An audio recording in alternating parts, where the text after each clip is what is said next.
पीले दांत वाली बहू। रंजना कभी ब्रश नहीं करती थी।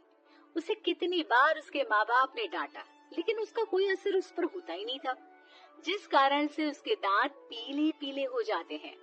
शादी के बाद। अरे बहू, वैसे तो तुझ में कोई कमी नहीं है, पर तेरे दांत इतने पीले कैसे हैं बेटा? कैसे है मतलब? कोई सर्जरी थोड़ी ना कराई है।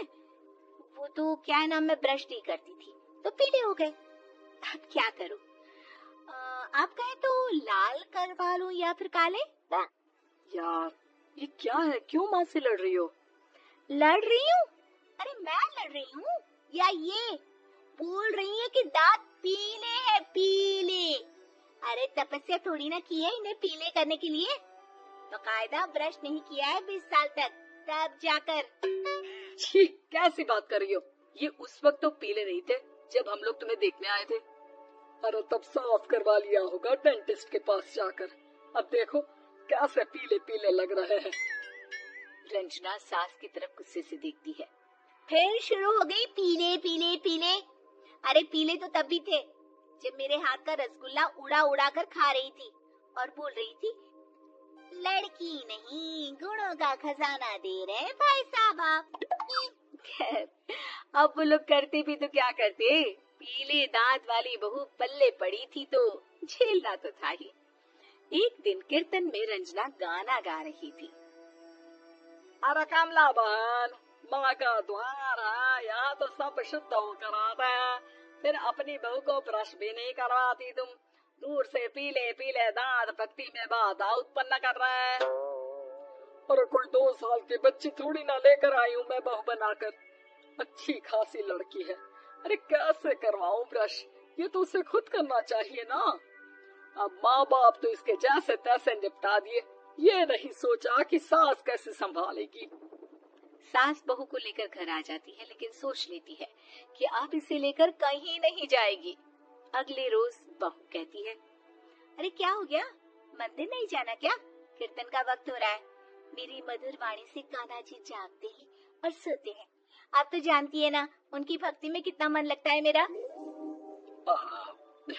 वो क्या है ना, तबीयत ठीक नहीं लग रही है मेरी, आराम करूंगी मैं। तबीयत ठीक नहीं लग रही?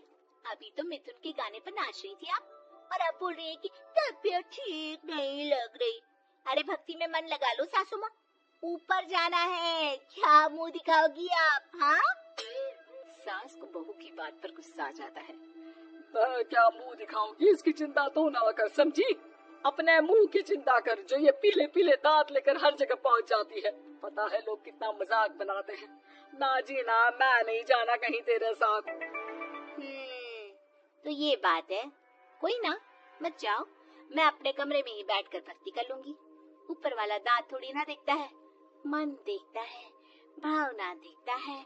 और अरे बस बस, तू सब कुछ दिखा, बस ये सफेद चमकदार दांत ना दिखाना किसी को, है?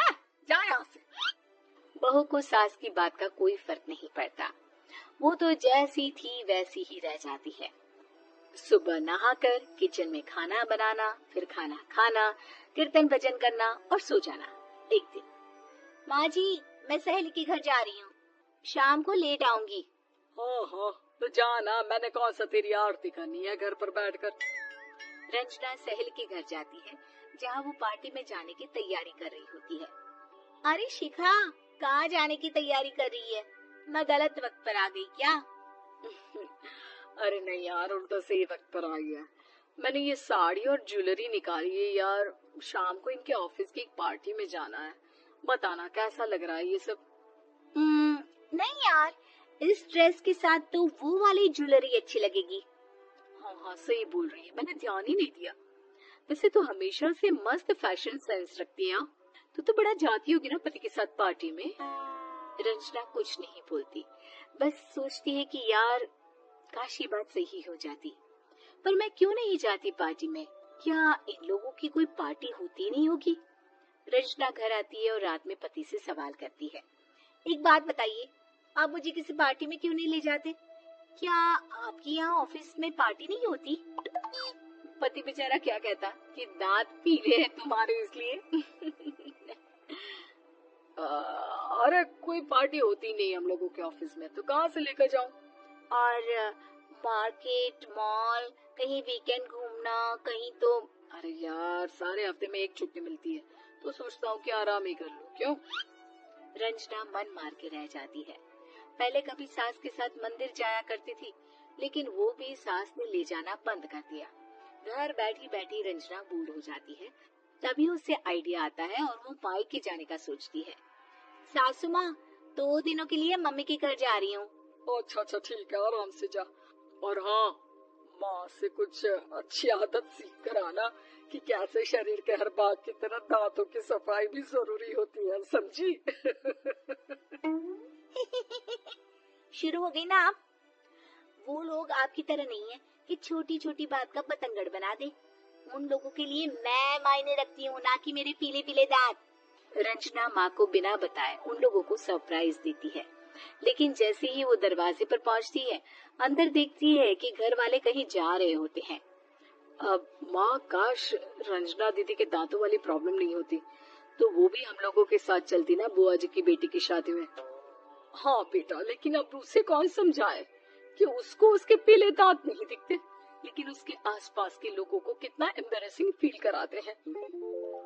मुझे तो कितनी बार उसके स्कूल की टीचर ने शिकायत की कि उसके साथ कोई लड़की बैठना भी नहीं चाहती, और ना ही कॉलेज में कोई उससे बात करना चाहता था। लेकिन पता नहीं क्यों उसे ये बात समझ में ही नहीं आती। कोई कमी नहीं है उस लड़की में, बस यही कि दांत पीले हैं। वो तो भला हो जीजा जी और उनकी माँ का, जो दीदी को जैसी है वैसे ही रखा हुआ है। रंजना को अपने घर वालों की बात सुनकर बहुत दुख होता है। वो सोचती है कि वो क्या करे, लेकिन फिर वो सीधा डेंटिस्ट के पास जाती है, अपने दांत चमकाती है और कसम खाती है कि वो रोज ब्रश करेगी। और क्या हो गया? तुम तो 2 दिनों के लिए गई थी ना, पर कोई ना, अच्छा है चलो आ गई तो। रंजना सास के सामने आकर खड़ी हो जाती है और पूरी स्माइल करती है, उसके चमकदार दांतों को दिखाती हुई। चले मंदिर। माँ, मुझे माफ कर दीजिए, मैंने आप लोगों को बहुत एम्बैरेसिंग फील करवाया। मैं आज से रोज ब्रश करूंगी।